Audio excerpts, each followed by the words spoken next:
Assalamualaikum warahmatullahi wabarakatuh. Hai teman-teman semua, perkenalkan saya Audi Rahmantio.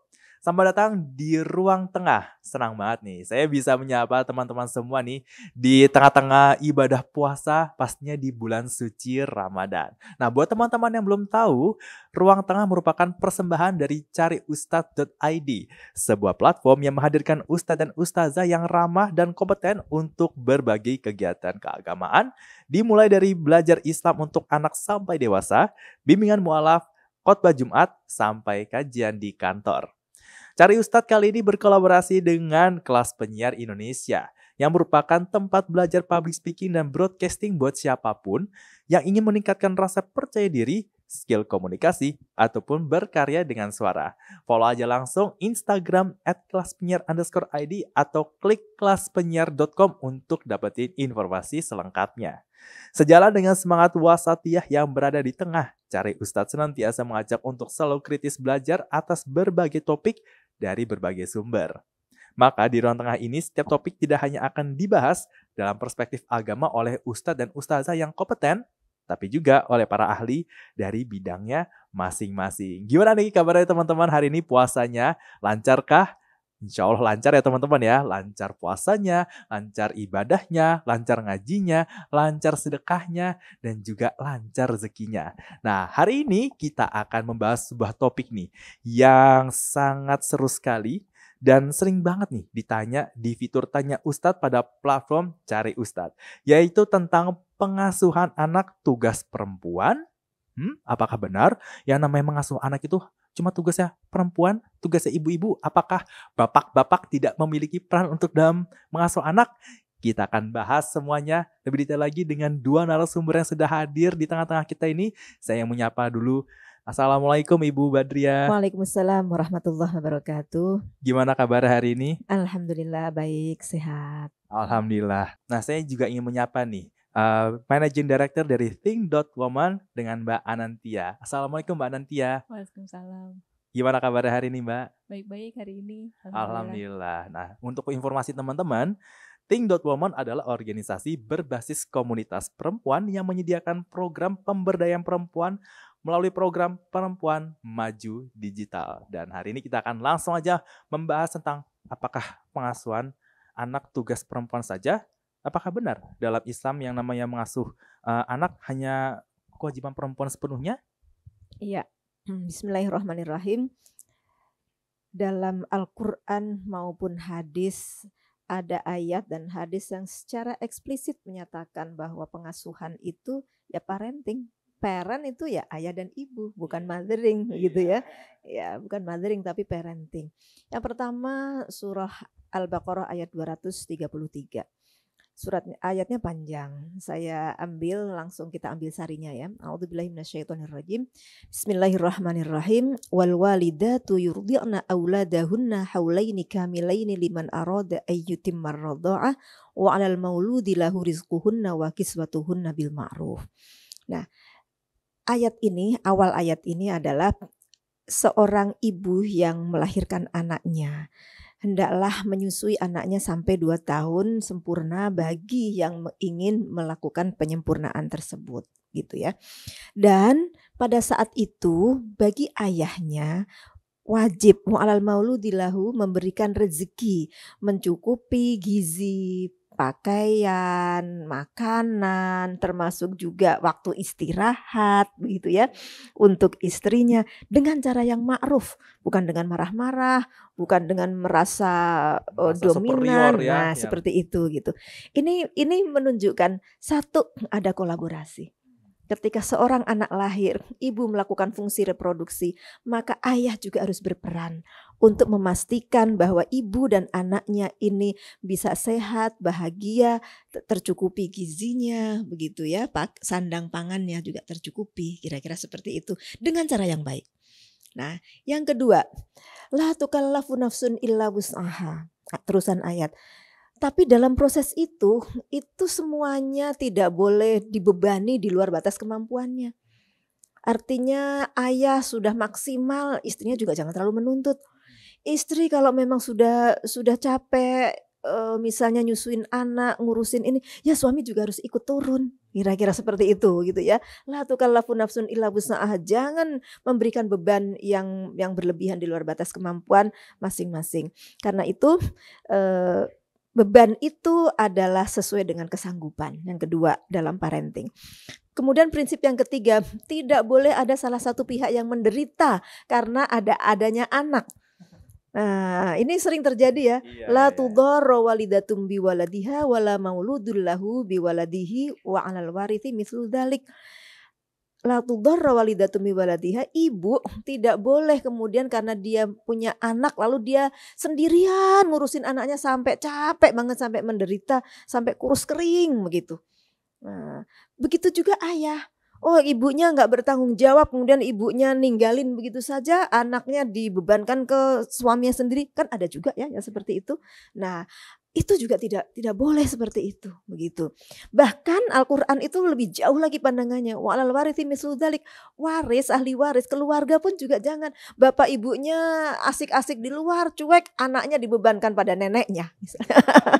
Anaknya kemudian dikasih kepada asisten rumah tangganya tanpa ada dukungan yang memadai. Ya jangan seperti itu juga, begitu. Artinya ini prinsip-prinsipnya keren sekali ya di dalam Islam itu tidak boleh ada yang menderita. Semuanya itu bersama-sama berkolaborasi, happy, tidak saling membebani, itu saling membantu. Dan kalau misalnya ada sesuatu yang perlu diambil keputusan bersama bagaimana? Nah, itu di ayat yang berikutnya itu juga dinyatakan bahwa kalau misalnya wa in aradtum antas tardi'u auladakum. Jika misalnya bapak ibu nih, mungkin air susunya nggak keluar. Zaman dulu Rasulullah kan biasa ya, Nabi juga disusukan pada perempuan yang lain gitu kan. Ada ibu susu. Ini konteks satu masalah saja, tapi sebetulnya bisa kita tarik ke berbagai hal. Untuk mengambil keputusan yang terbaik bagi anaknya. Mendapatkan ASI itu kan hak anak. Nah, begitu juga mendapatkan pendidikan, mendapatkan kesehatan, begitu ya, mendapatkan pergaulan yang baik. Nah, ayah ibu bermusyawarahlah. Begitu ya, antaroldin ya, fala junaha alaikum. Nah, maka tidak apa-apa, tasyawur ya, antaroldin minhuma wa tasyawur, saling ridho dan bermusyawarah. Nah, untuk kebaikan anak, bapak dan ibu bermusyawarahlah. Jangan hanya bapaknya saja menentukan harus ini anak saya, ibunya enggak, ini harus saya seperti ini karena aku yang melahirkannya. Jangan begitu deh, gitu. Jadi itu Quran indah sekali ya. Itu ayat Al-Qur'an surah Al-Baqarah ayat 233. Kemudian hadis. Ada hadis Nabi yang ini terkenal, kullu mauludin yuladu 'alal fitrah. Meskipun hadis ini bisa kita tarik sebagai hadis teologis, tapi saya ingin memaknai ini hadis dalam konteks parenting hari ini. Kullu mauludin yuladu 'alal fitrah fa abawahu yuhawidanihi au yumajjisanihi au yunassiranihi au kama qol. Setiap anak itu lahir dalam keadaan fitrah. Banyak ahli hadis mengatakan fitrah ini dalam keadaan Islam. Maka kedua orang tuanya lah, apakah dia yang meyahudikan, menasranikan, memajusikan. Artinya apa? Pendidikan anak itu adalah anak bagaimana itu dalam hadis itu sendiri kedua orang tua gitu. Meskipun ketika masih kecil karena anak itu lebih dekat dengan ibunya, ibu yang menyusui, ibu yang hamil, ibu yang melahirkan, ibu yang menyusui, ibu yang kemudian lebih dekat kepada anaknya, penderitaannya wahnan ala wahnin. Nah, karena itu kemudian ibu mendapatkan apresiasi ya dari Al-Qur'an maupun hadis, ummuka. Nah, seperti itu begitu. Tetapi prinsip pengasuhan itu bukan terus kemudian karena ibu kan sudah dapat kemuliaan 3 kali udah semuanya ibu. Enggak seperti itu juga. Gitu ya. Enggak. Iya. Jadi memang Quran dan hadis sudah menegaskan kolaborasi antara ayah dan ibu, karena seperti yang dari ibu bilang tadi kan, ini adalah parenting, bukan mothering atau fathering, tapi parenting. Nah, kalau dari Mbak Anantia sendiri nih, di tengah-tengah masyarakat tuh masih banyak tuh orang tua baik yang dulu maupun yang masa kini nih ya, generasi muda sekarang ini membebankan pengasuhan anak tuh hanya kepada perempuan saja gitu kan. Nah, gimana kalau dari Mbak Anantia sendiri? Oke, ini aku tadi dengerin dan terpana gitu ya. Aku baru sadar bahwa ternyata parenting dalam Islam itu parenting modern. Itu yang menurut aku, wah ini tuh bagus banget gitu. Jadi kalau kita bicara soal parenting, tadi kan juga diungkapkan ya bahwa parenting bukan mothering, bukan fathering, karena parents itu ada ayah, ada ibunya.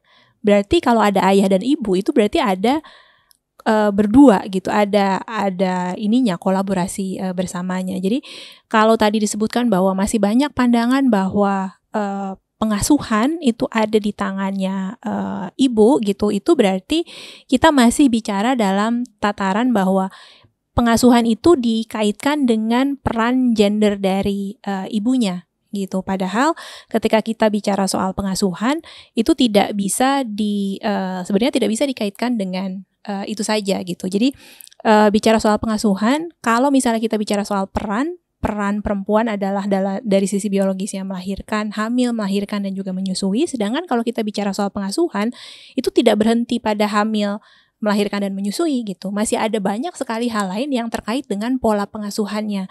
Dan pola pengasuhan ini tidak terkait dengan biologis gitu. Kalau dia terkaitnya dengan biologis nanti jadinya kayak tadi cuman mothering aja. Jadi cuman perempuannya aja. Kalau misalnya peran pengasuhan diberikan kepada perempuan, konteksnya ke sana gitu nantinya. Nah, di sini bisa dibilang bahwa perempuan dan laki-laki itu selayaknya, sebaiknya itu memang berbagi peran gitu dalam hal kita kenal kalau dalam konteks yang sekarang banyak dibicarakan adalah co-parenting. Nah, co-parenting ini kalau tadi saya dengar-dengar itu ya sudah ada sebenarnya dalam parenting secara Islam gitu, karena konsepnya itu tadi berbagi, kemudian tidak ada yang merasa terbebani di satu pihak saya harus menjalani ini semua gitu, karena co-parenting itu kalau dilakukan secara baik gitu ya, itu musyawarah dasarnya gitu. Jadi saya nyamannya apa, partner saya nyamannya bagaimana, dibicarakan, pekerjaannya dibagi gitu. Jadi tidak ada masalah kalau kemudian malam-malam anaknya masih bayi gitu kan, jam tidurnya masih nggak jelas gitu, mesti ganti popok, yang bangun bapaknya gitu, gantiin malam-malam gitu. Dan proses parenting ini juga juga kalau sekarang misalnya saya punya saya selain punya Think Woman itu ada perusahaan juga. Nah, di perusahaan itu kami mencoba untuk membuat cuti tidak hanya untuk perempuan tapi juga untuk laki-laki. Itu 1 bulan kami berikan untuk parenting leave kita bilangnya. Jadi bapak-bapak yang ada di kantor itu bisa 1 bulan leave karena 1 bulan masa setelah melahirkan itu cukup sulit biasanya, terutama untuk yang baru gitu ya, bangun apa segala macam gitu, dia harus menyesuaikan. Nah, itu kami minta untuk ya bapaknya ada bersama dengan ibunya gitu, jadi bisa parentingnya bisa bersama gitu. Jadi itu kalau menurut aku setuju banget dengan parenting dari sisi Islam gitu ya, cara Islam yang benar-benar itu modern sebenarnya parentingnya. Wow, itu luar biasa sekali. Jadi memang di ranah korporat sendiri beberapa perusahaan juga sudah menetapkan ya konsep co-parenting sampai juga memberikan cuti kepada para laki-laki ya untuk menemani istri-istrinya ya saat baru melahirkan sebulan pertama. Nah, tapi belum. Semoga aja Bu, insya Allah akan menjadi kebijakan nasional. Nah, kalau ngomongin soal co-parenting tadi nih ya, kolaborasi antara ayah dan ibu nih dari Nabi Muhammad SAW nih, apakah ada nih contohnya yang dicontohkan oleh Rasul dalam hal co-parenting ini? Ya, Rasulullah SAW itu contoh yang sangat luar biasa sebagai ayah, sebagai wali, bahkan sebagai kakek ya. Saya ambil beberapa contoh, dan bahkan Rasulullah dalam memberikan kasih sayang kepada anak itu beliau bahkan melawan stereotip yang muncul di masyarakat pada saat itu. Nah, beberapa peristiwa misalnya, pertama ketika ini yang terekam di dalam hadis ya, di dalam hadis, beliau punya cucu namanya Umamah. Itu beliau gendong ketika sholat, ketika sujud beliau letakkan. Ketika beliau sholat misalnya cucu beliau Hasan Husain lagi main di sini, maka beliau tunggu. Ketika beliau di atas mimbar, kemudian cucu beliau jatuh, maka kemudian beliau turun untuk mengambil. Jadi memberikan contoh langsung betapa sebagai pemimpin besar laki-laki, pemimpin besar Nabi itu tidak ada keraguan dan tidak ada kecanggungan sedikit pun untuk ngurus anak-anak kecil. Bahkan pada saat-saat yang dianggap itu sangat sakral ya, sholat dan di atas mimbar. Iya. Nah, karena itu ketika beliau ketemu dengan seorang laki-laki Bani Tamim, yang heran Nabi itu mencium cucu beliau di depan publik. Kemudian laki-laki tadi menanyakan begini, ya Rasulullah, engkau mencium cucumu? Saya punya 10 anak, nggak ada yang saya cium. Karena masyarakatnya menganggap bapak mencium anak itu menurunkan kewibawaan laki-laki, gitu. Maka disitulah Rasulullah melakukan kritik sosial yang keras melalui hadis Jawami'ul Kalim, yang hadisnya itu sangat terkenal. Ya, hadis yang sifatnya umum begitu dan sangat kuat pesannya, man la yarham la yurham. Barang siapa yang tidak bisa mengasihi orang lain, maka dia tidak akan dikasihi oleh orang lain, oleh Allah, oleh Rasulullah, oleh malaikat. Gitu. Nah, luar biasa sekali ini ya, sebagai ini ya parenting yang konkret itu Nabi. Dan dalam hadis diriwayatkan juga Nabi terbiasa membantu melakukan pekerjaan-pekerjaan rumah tangga. Pastinya ketika anak-anak beliau masih kecil juga beliau melakukan hal itu. Sayangnya memang tidak banyak terekam ketika beliau masih belum menjadi Nabi ya, ketika anak-anaknya masih kecil bersama Ibu Khadijah gitu. Tapi bersama dengan cucunya itu dahsyat sekali. Dan bahkan parenting Nabi itu tidak hanya berhenti ketika anak-anak masih kecil, begitu sudah menikah dilepas, enggak. Setelah menikah pun Nabi itu memposisikan diri sebagai wali yang bertanggung jawab, yang memikirkan anak-anaknya, terutama putri-putri beliau ya, memang yang usianya sampai dewasa kan putri. Ketika misalnya Ruqayyah sakit, Sayyidina Utsman diminta untuk sudah tidak usah ikut perang Badar, temani istrimu yang sedang sakit. Masya Allah, itu luar biasa. Kemudian ketika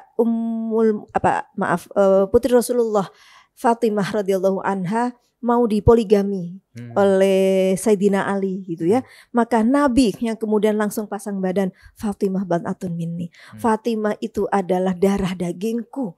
Siapapun yang menyakitinya, dia akan menyakitiku. Jadi sampai pasang badan seperti itu Nabi itu. Jadi parenting Rasulullah itu tidak hanya ketika anak-anaknya masih kecil, tapi sampai setelah menikah pun beliau masih tetap terus membersamai putra-putrinya ya. Tapi yang masih hidup putrinya ya ketika beliau dewasa. Ya, itu sangat luar biasa sekali ya contoh yang dicontohkan oleh Rasulullah, dan jika ini diterapkan ya oleh laki-laki masa kini nih, oleh setiap keluarga dimanapun berada ya, setiap keluarga Muslim. Ya, setiap keluarga Muslim dicontohkan ya, terutama untuk laki-laki masa kini, pasti dampaknya akan besar sekali. Nah, kira-kira dari Mbak Nantia nih, kalau misalkan laki-laki terlibat dalam pengasuhan anak, dampak positif apa sih yang bisa tercipta?